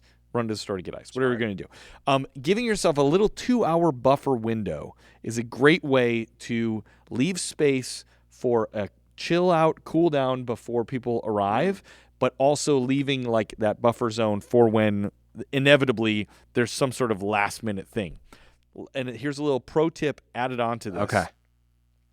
Bake some chocolate chip cookies that are coming out right as the start of the party is starting. Oh. It's an old real estate trick. You know that they do this, real estate people do this? Right. When they're hosting an open house, they will bake chocolate chip cookies in the kitchen because there's something homey about that smell. And so real estate agents will do that so that when you go to look at this open house, you're like, oh man, this house is so nice and warm and cozy, right? So bake some cookies that are set to sort of come out right as people are arriving. And if you have your 2-hour buffer, you're going to have time to do that. That's brilliant. Now I know why I didn't have any success as a realtor. I wasn't Didn't bake baking any chocolate cookies. chip cookies. See, Gotta well, bake them now I'm going to use that license. Now I have a question for you going off of that. Yes. So if you have that 2-hour buffer, does that mean then you have like sort of a specific schedule for when items that need to go into the oven are going in? Because I'm thinking like if I want to have certain warm hors d'oeuvres out when Sure. people arrive, technically then at like 6:45, I'm going to have to put those in. Yes. So you are scheduling out. Yes, that part. but if prep is done on that already, everything's sort of like in its dishes or whatever, then it can go in. I'm not saying that you're just sitting there for 2 hours twiddling your thumbs, but I've had so many parties where I've not followed this rule. Right. And I'm like hanging stuff and like, oh my gosh, I didn't make the coasters or whatever, whatever I got to do. Right. And it's so last minute. And then it's just stressful and. Yeah. Sitting with nothing to do for 2 hours would give me so much anxiety. But and also think about opening the door to your holiday party with a nice bourbon in your hand. Hey, how's it going? Welcome. Come on in. As opposed to, come on, I got to grab something out of the oven. I feel like that's how I cannot wait to see which version of Eric I get at your party in a couple We'll weeks. see. That's We'll going to be see. super, super fun. That's a great one. Love it. Recapping my 10 through 6 and number 10, I had a silly one. But to me, it matters. And many other people who love this thing, and you sent me a funny post about it the other day, deviled eggs. Got to have deviled eggs at the party. Number 9, be very clear about the rules or guidelines for the gift exchange. Good one. Number 8, get your invites out early. Number 7, come up with a theme. Number 6, give out disposable cameras to everyone so they can capture moments from the party the old school way and maybe the moments you don't see. And number 5, we're going to keep it in the photo world. And that's going to be get a group photo and do it early. Yes. And this isn't just a tip for Christmas parties. And I'm glad my dad is here for this. He looked around the screen at this because whenever we get together as a family, he comes up to me, he goes, make sure we get a photo. Yeah. And then inevitably what happens is we don't do it early. Yeah. And we've been together on Christmas Day for like 5 hours. And then you're like, well, or you're tired, the kids are in a bad mood. It's time to go to bed, whatever it might be. And then you've got the photo of like this person's blinking, that kid's looking over their shoulder, another one's sucking their thumb, which are fun. And those are nice to have. But get it early. That way, everyone who's at the party can be in it. And that way, everyone's peppy. They still got their ties buttoned up or whatever it might be. And more importantly, that way you don't forget. Yes. Because inevitably, if you don't do it early, it's going to get to like 9:30 or whatever, and half the party's gone, and you're going to get sort of a half-hearted photo. And then the people who were there for the first part of the party, then they start seeing people posting that on Instagram or Facebook, and they're like, what the heck? Yeah. Why didn't you take the photo when I was there? Yeah. So just maybe set a photo time, and then maybe communicate it Sure. to all your guests saying, hey, I really want to get a group photo. Party starts at 7. Yep. Group photo is at 7:45. Yes.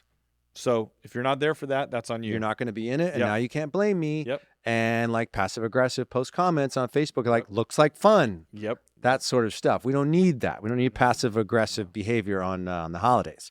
So get the group photo, get it early, and everyone will be happy. That's my number 5. I love that. And I'm also going to add a little thing, photography tip.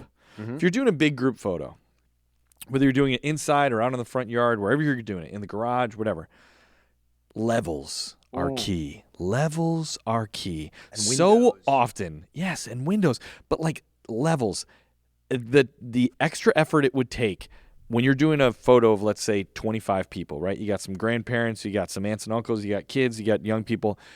Just grab 6 chairs and place them kind of like this, not in a row, but like that they're just have a couple grandkids on the ground, have a grandparent sitting in a chair, their kids are maybe over their shoulders, mix up the families a little bit. Yeah. Get interesting with your pictures. So often when these big group pictures, it's just everybody gets in a line and you have 2 rows. It's like a baseball picture from like Little League, where nobody really looks all that excited to be there, I'm laughing because this was immediately what I thought of when you said this. Because the thing is, do you remember this? Like, nobody wanted to be one of the guys who got picked to sit. Sure. Because that meant you were shorter. You were shorter. You're like, yeah. no, I'm tall. I'm tall. I'm a back rower. Yeah.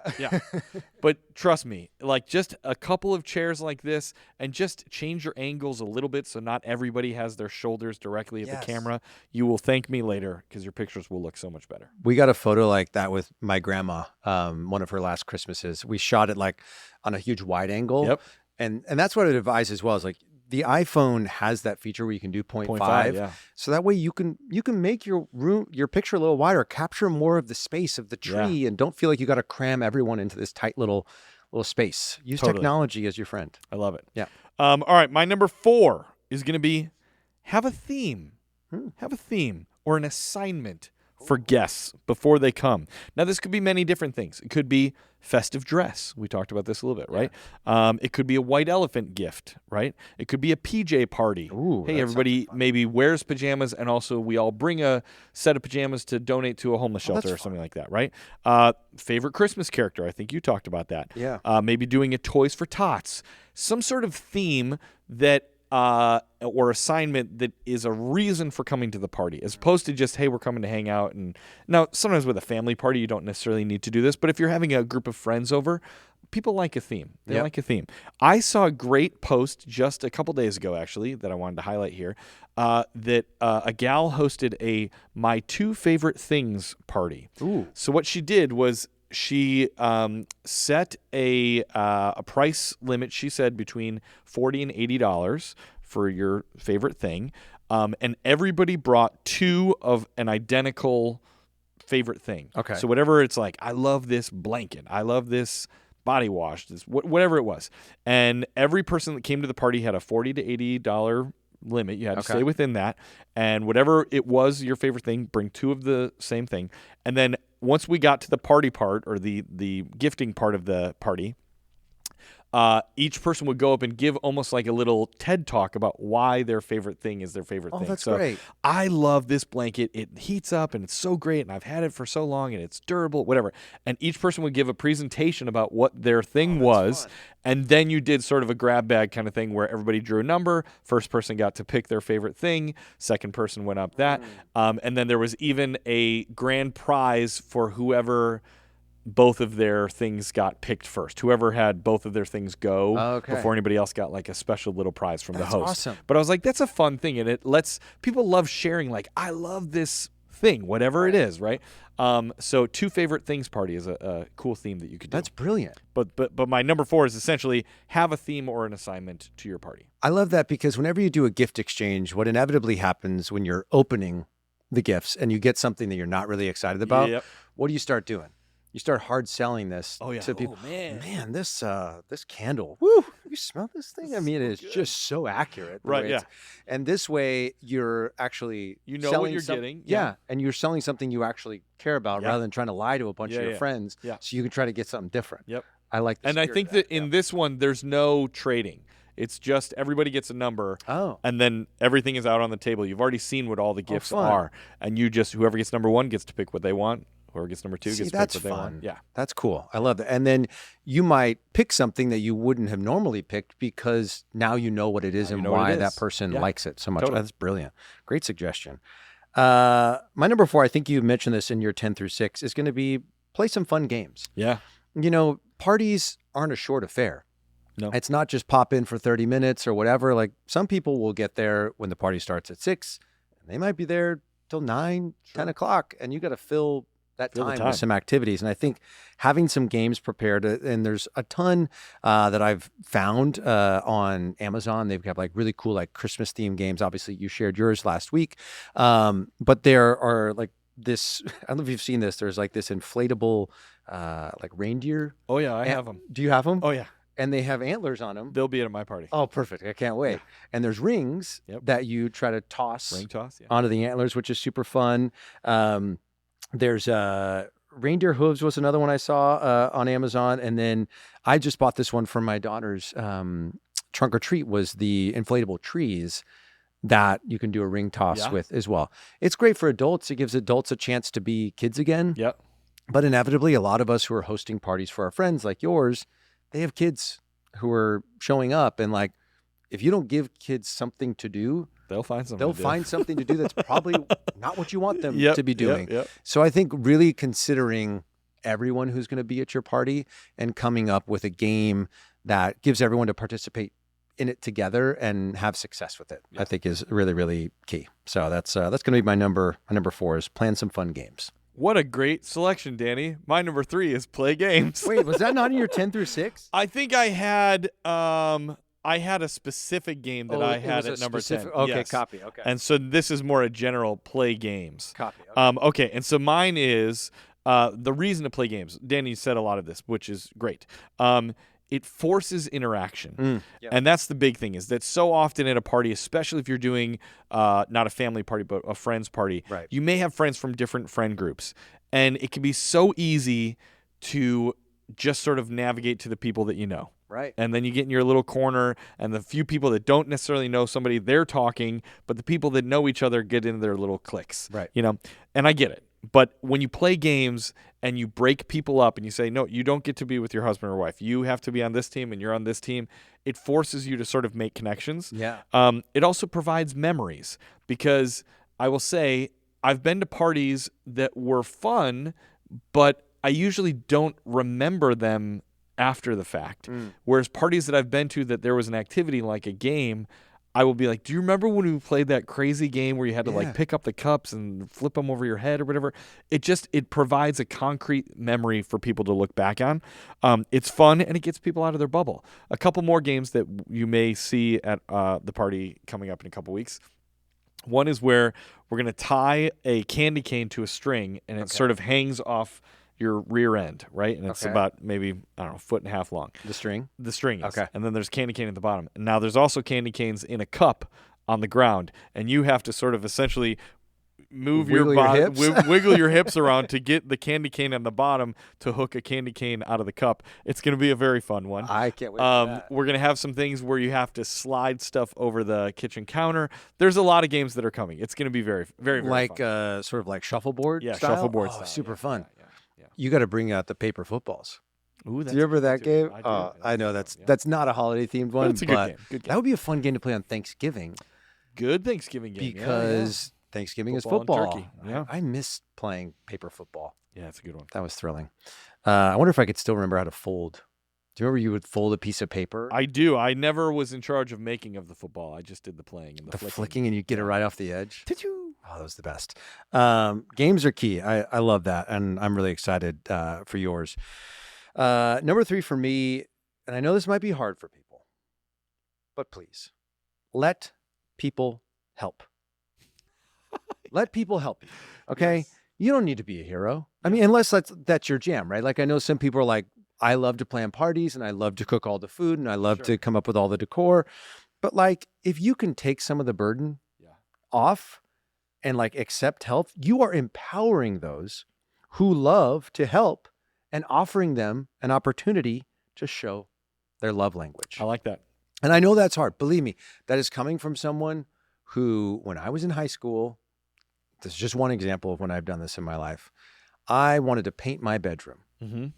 My dad will probably get a chuckle out of this because I, being like a 16-year-old kid, found paint on sale at the hardware store that was exterior paint. Ooh. And it was not only exterior paint, it was forest green. Yep. And so it was the thickest, deepest green you could ever imagine. But I was 16, and when you're that age, you're like, I just need a change. Yeah. I don't want the Mike Piazza posters on the wall anymore. Yes. I'm gonna have a cool dude room with my wood grain furniture. And two of my best friends, who are two of my best friends to this day, they were in my wedding. I was in theirs. They were like, hey, we want to come over and help you. Yeah. I was like, okay, cool. And so like they came over and helped me for like an hour painting one of the walls. I was like, all right, see you guys. And the second they left, I repainted that entire wall. And they didn't do a bad job, but like it just, so I know. I say this as a person who has a really tough time accepting help. But when we become adults and we have jobs and children and PTA and all the things that are, calling at our attention, and then we decide to host a holiday party on top of it, that can be a lot. Yeah. It's a lot. So if someone reaches out and you could genuinely use their help with ice or bringing a side or some mixers for your drinks or whatever it is, don't immediately shoot them down. Yeah. Consider it for a second and maybe accept the help. It's hard, but you're totally right. You're totally right. Yeah. And if we've learned nothing, authenticity is key, right? Yeah. And so the keeping up the facade of, no, we're good. Just come, we just want your presence. If you need ice, have somebody go get the ice. Yes. You know what I mean? 100%. And don't make it you. Yeah. Because then you didn't get into your outfit or you forgot to put the cookies in or whatever. Exactly. It's the little things, right? Like so be willing to sort of put your pride aside and let people help you. I love that. Did I ever tell you about my high school bedroom? Because I also had a green bedroom. Did you really? I did, because I had like a brief moment in my life where I was like, we need to save the rainforests. And I was all into like environmentally saving the rainforest. And so it was right at the time that I was moving out of the room with my brother and into my own room. Okay. And my mom's like, what do you want to like decorate your room with? And I was like, the rainforests are very important to me, Mom. And my mom was like, are you sure? Like, I don't know that this is really like your life's calling. Yeah. And I was like, Mom, if we don't do something for these rainforests, the earth is going to, and it's true. All that is true. It's true. But like, that's not really like my whole jam. Right. But in that moment, that week that I was moving to my own room, I was like, this is what I need. And so I got a bunch of those like Rainforest Cafe looking like posters with like all the tigers and alligators like looking into the camera, and I got all these like nice posters and I painted my room green and I had like a jungle sort of like border to it and stuff. And my mom was like, multiple times was like, are you really sure this is what you want? Dude. And I did it. And then like after like a month, I was like, what am I doing? This is not what I want. And all through high school, I had a rainforest. Did you really? Themed bedroom. Oh my gosh. Because my mom was like, we can't like just keep changing your room like with whatever you're into. Yeah. I wonder, so I support the World Wildlife Fund. Sure, yeah. And every year, like as being a donor, they give you a calendar. Sure. I really hope I still have it. Just arrived.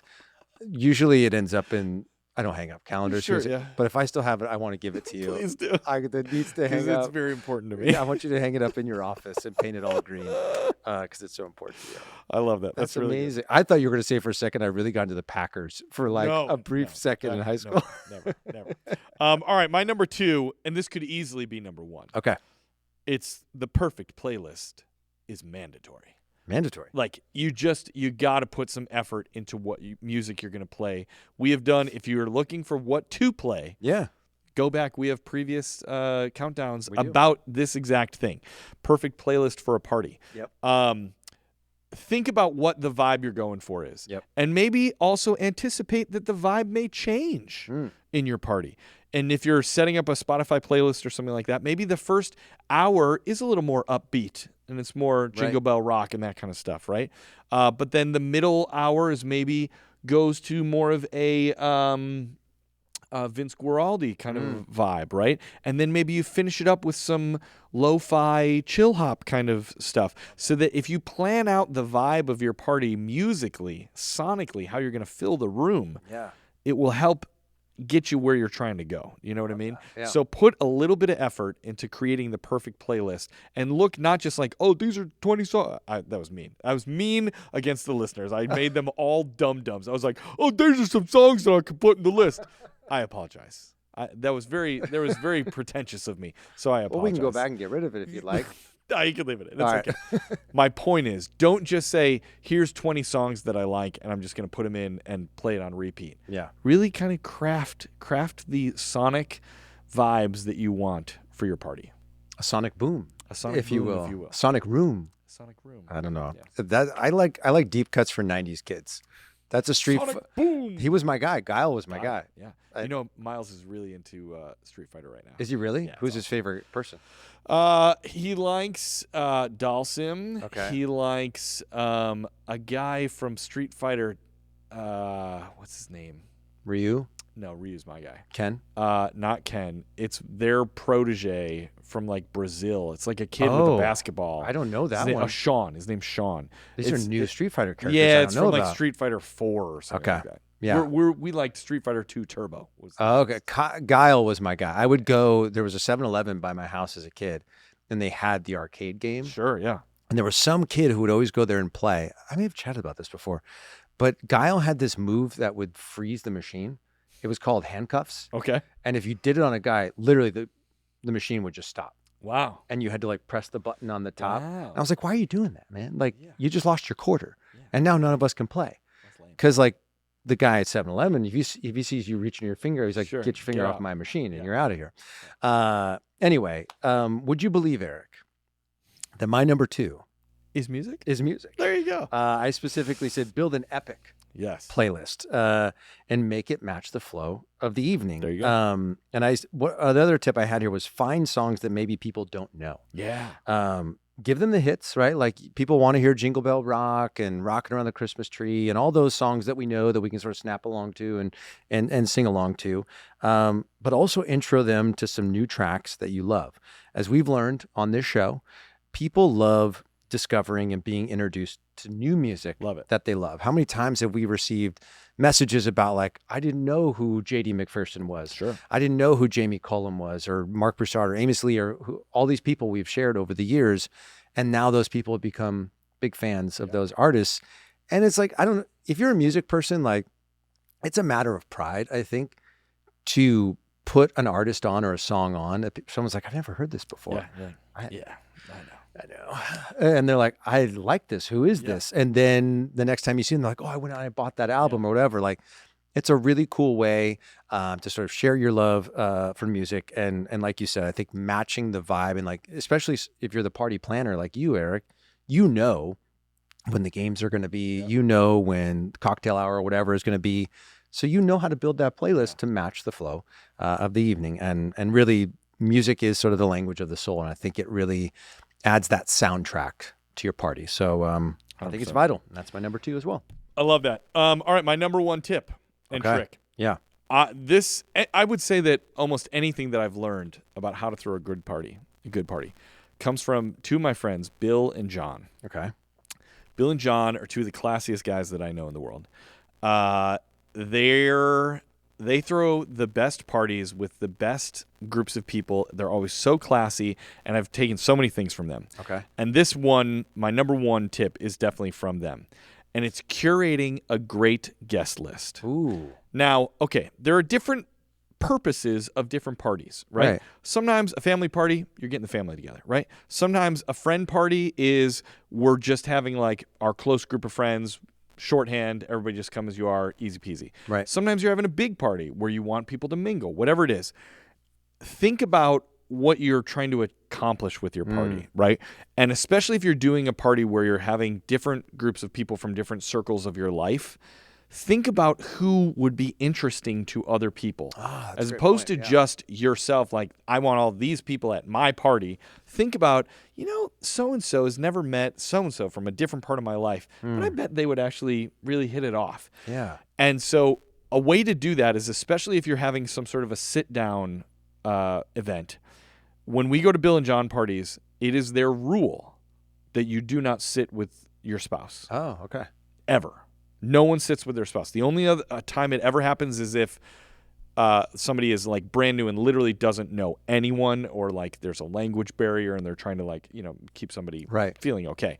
But they have essentially a policy that you always sit, and usually it's on the complete other end of the table from your spouse. Okay. And it forces you to talk to new people, right? Because I know I'm definitely guilty of, if I'm at a party where I don't know many people and I'm with Lisa, I'm like, can you just talk to me, please? Just talk to me. I just want to talk to you. You know what I mean? And this is a great way of sort of breaking down barriers, forcing people into interaction, split people up, put interesting people together, and possibly even, they've done this before, if you have like a menu card, if you're having a real classy event, put a prompt of like a question of like, what's your favorite childhood holiday memory? Or what's one gift that you wish you could receive again, or something like that. That is a conversation starter for those, because listen, we're not all outgoing people. Some people really are like, my wife brought me to this party. I don't know anybody. I work in finance and I'm not good with talking to people. Right. But if they're given a prompt, usually people can continue on through there, but it's a nice starting point. So curate your guest list, separate couples up, force people to talk to each other, put interesting people together. If you know, hey, John and Maggie, you guys have never met before, but you're both from the Midwest. Or John and Maggie, you guys both work in animation. You guys should talk about, oh, great. Like, give people a starting point as opposed to just like, here's a smorgasbord of people and they're all in a mix together and fend for your life. That's brilliant. So yeah.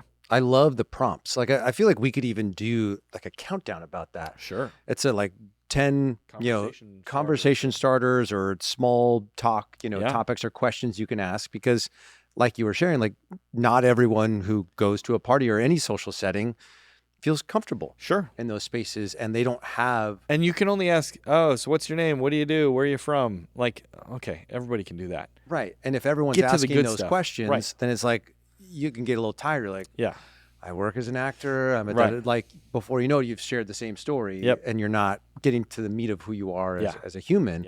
I think that's really, really smart. Whether we do that on the show or maybe it's something we release socially, like as like a little, guide or something like that. Because we were talking about doing that with the Capables of, like my wife and I are type A personalities. Like when we went to some of the early appointments with our daughter Emerson's, specialist before she was born, we were peppering them with tons of questions. Yeah. But a lot of people who go into certain situations, their brains just don't work like that. And that doesn't mean they don't care.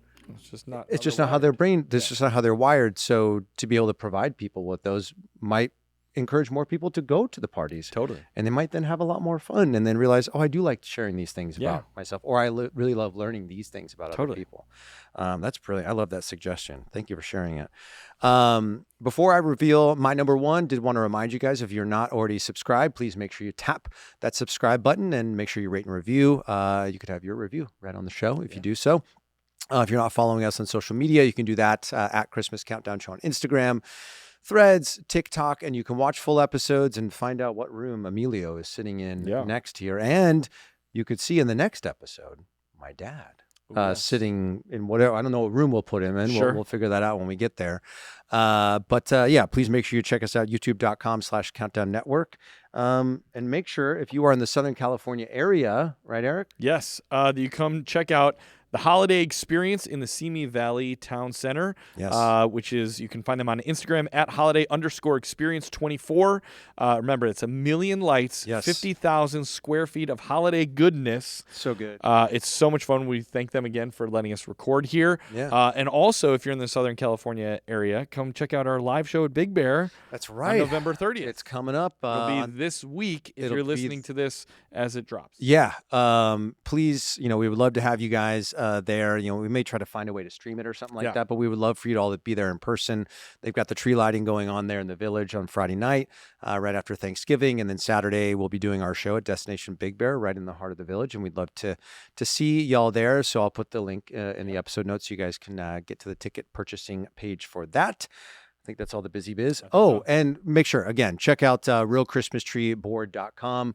If you're wanting to bring a real tree, or you are a real Christmas tree person historically, they have that great locator tool. Maybe you're in a new neighborhood or whatever, and you're trying to find a dependable lot in your part of the world.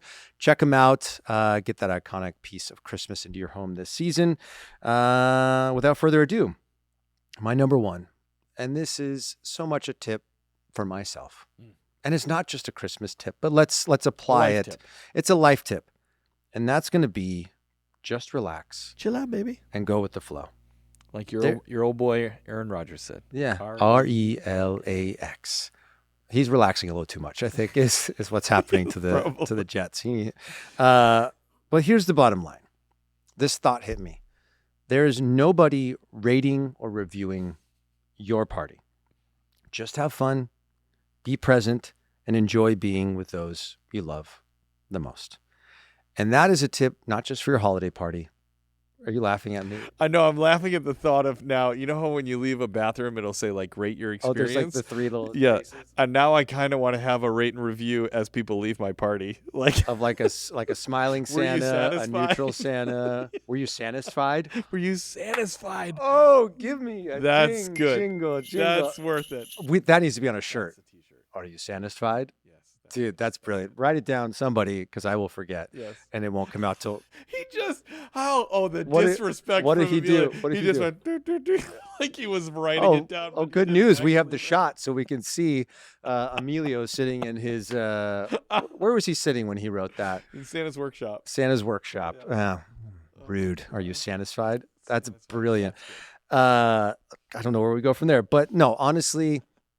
I meditate, it's become a tool in my tool belt to just sort of help me, because as we've talked about, there's so many notifications and things sort of pulling at our attention everywhere we go. And we feel like we have to be like available and like crushing the game all the time. And, I use the Calm app, which I'm a huge proponent of. And I highly suggest you guys looking into it. Has changed my life in so many amazing ways.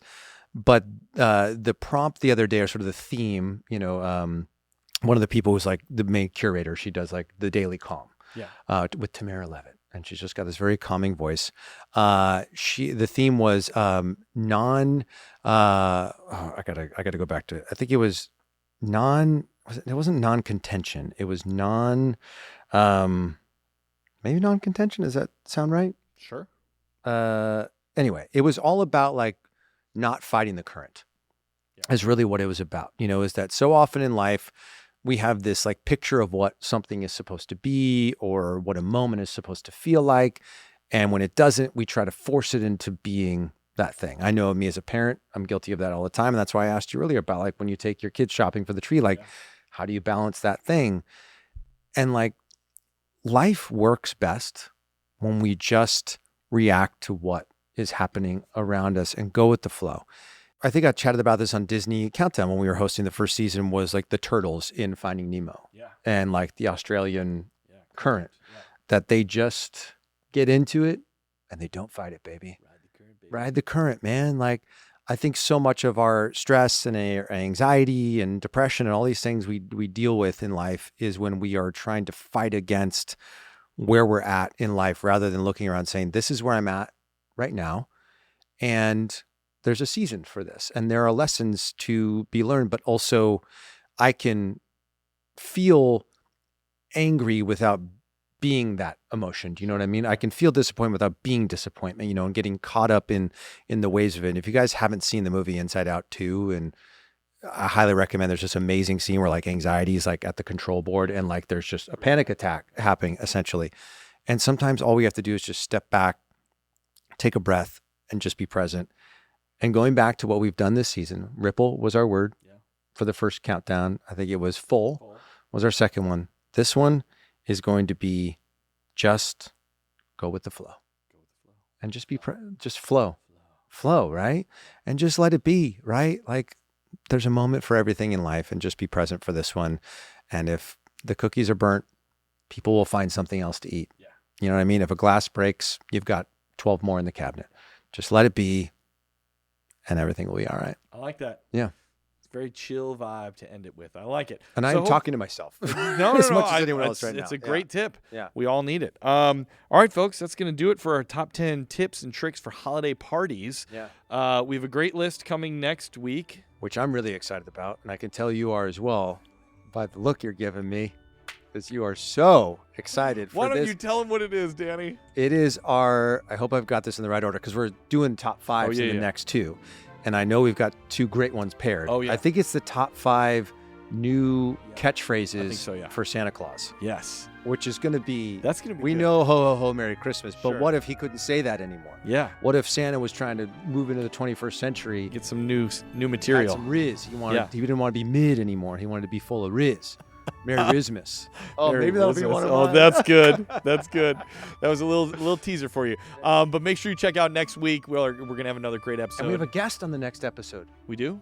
We have Katie from Super Simple Songs. Oh, yes. Is going to be joining us. Oh, this is good. I don't want to tease too much, but we're going to be doing something fun with her. Yeah. Huge thanks to Emilio and Chris. Thank you guys. You're the best. Thank you to Danny. Thank you, Derek. Thank you. And the Patreon. Yes, thank you to the Patreon guys. Thanks, guys and gals, for watching. We will catch you on the next one, but we're going to close it how we always do by saying a very heartfelt Merry Christmas. And happy holidays. We will see you on the next one. Bye, everybody. Bye-bye. See ya.